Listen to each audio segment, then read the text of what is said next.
Как правильно играть на свистке на селезень, свези и кряквы канат лаир. Для получения голоса свези держим манок с конца. Ни в коем случае не закрываем, не препятствуем выходу звука. Для того, чтобы найти правильный выдох, продолжительно дуем прямо живота широкой струей воздуха. И надо найти то самое положение, то самое нужное давление, где получается самый сильный свист. Пробуем.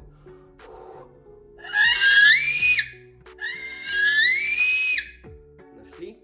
Теперь дуем коротко и конец сужаем. Как будто выдавливаем.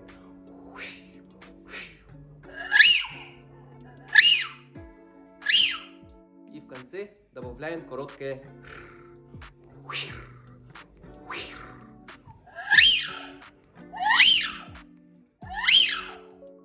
Вот мы получили самый основной свист свези. Показываю вариации звуков.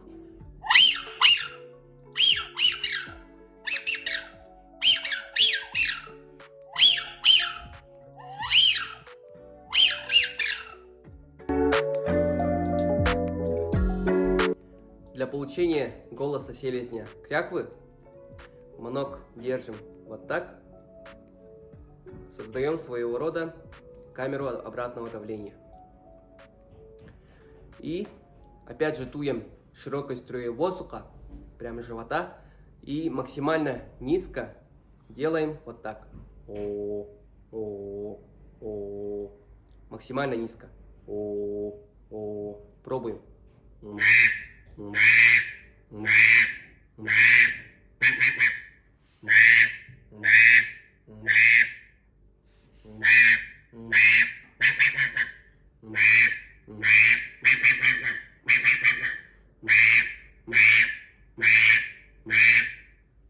Свисток канат лаир.